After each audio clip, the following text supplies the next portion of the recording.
20 kilo गेहूं और 15 kilo चावल ऐसे लाता था और मैं उसको परमेश्वर के सामने रखता था। परमेश्वर पिता, इसमें 1 महीने में कैसे खाऊंगा मैं नहीं जानता, पर इसको जब तक अगला राशन कार्ड कोई मुझे ना दे दे राशन लाने के लिए, और तब तक ये मेरा राशन चुकना नहीं चाहिए। और मैं राशन कार्ड किसी को मांगने नहीं जाऊंगा, उसको आप मेरे दरवाजे पर भेजने वाले। ऐसे मैं कैसे परमेश्वर पिता से उत्साहित हुआ, कैसे मैंने परमेश्वर को जाना परमेश्वर है कहाँ। वो राशन कभी खत्म नहीं हुआ। और मैंने जिस कंपनी में काम करता था, मेरी वेतन वहां से कितनी मिलती थी मालूम है? 500 रुपए। 500 रुपए में सबसे पहले मैंने परमेश्वर के लिए बीज बोया। जैसे मैंने शास्त्र में पढ़ा था, मालूम क्या पढ़ा था? हे प्रिय मेरी ये चाहत है, परमेश्वर ने कहा हे प्रिय मेरी ये चाहत है, जैसे जैसे तू मतलब कौन? एक आदमी के लिए कहा है जो इस सच्चाई को सुन रहा है, उससे कह रहा शास्त्र, हे प्रिय मेरी ये चाहत है, जैसे जैसे तू आत्मिक उन्नति करेगा, यानी कि मेरी बातों को सुन करके चलेगा, वैसे वैसे तू किसके लिए कह दिया? जो उस सच्चाई को सुन करके उस प्रकार से चलेगा, वैसे वैसे तू सब बातों में उन्नति करेगा। सब बातों में? कौन सी बातों में?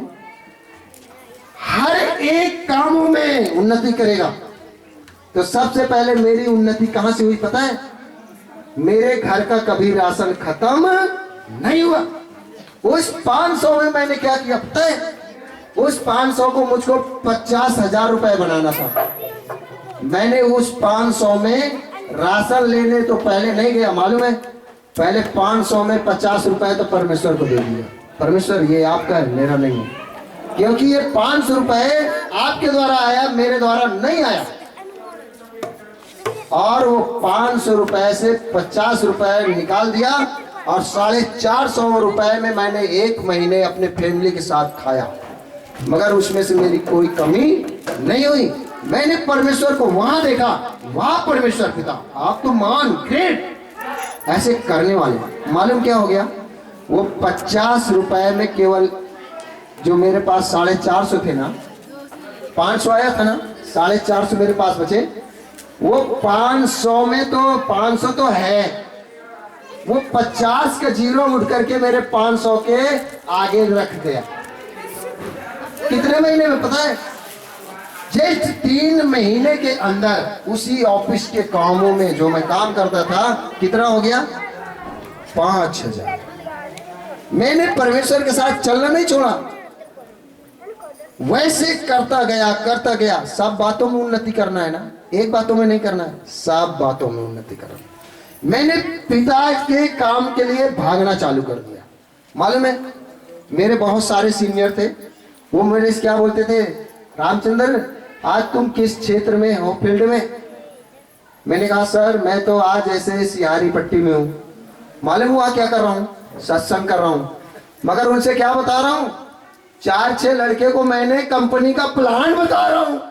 मैं तो अपने पिताजी का प्लान बता रहा हूँ, कंपनी का प्लान तो नहीं बता रहा हूँ। जब मैंने ऐसे किया ना, मालूम क्या हो गया? पिताजी ने देखा ये तो अपने काम को छोड़ करके मेरे प्लान को बता रहा है, अपने प्लान को तो नहीं बता रहा। तो पिताजी ने मेरे प्लान को कैसे पूरा किया? उस 5,000 से मैंने फिर परमेश्वर को ऐसे दान दिया। तो सर जी के द्वारा तो मैं तो उत्साहित होता हूँ, बड़े गुरु जी के द्वारा। मालूम क्या? जब तक तुम दानी नहीं बनोगे तब तक तुम धनी नहीं बनोगे। तो सबसे पहले मुझको दान देना है। तो दान दिया तो मालूम क्या हो गया? 10 बाय 10 के कमरे में रहता था ना मैं। आज महान पिता का बहुत धन्यवाद है, इस उम्र में मैं अगर देखता पैसा कमाता तो आज मैं इस उम्र में, मेरे एरिया में कोई आदमी करोड़पति नहीं होता, पर मैं करोड़पति होता। मगर मैंने रुपया को नहीं कमाया, रुपया को नहीं कमाया, मैंने परमेश्वर पिता की महिमा को कमाया, जो आज मेरे साथ हर पल हर घड़ी है। और जहां भी जाता हूं, जिधर भी जाता हूं, उस पिता की महिमा को ही गुणगान करता हूं, अपनी गुणगान नहीं करता हूं। एक बार इसी बीच में क्या होता है मेरे साथ, एक छोटी सी गवाही बताऊंगा। खेल होता है मेरे साथ।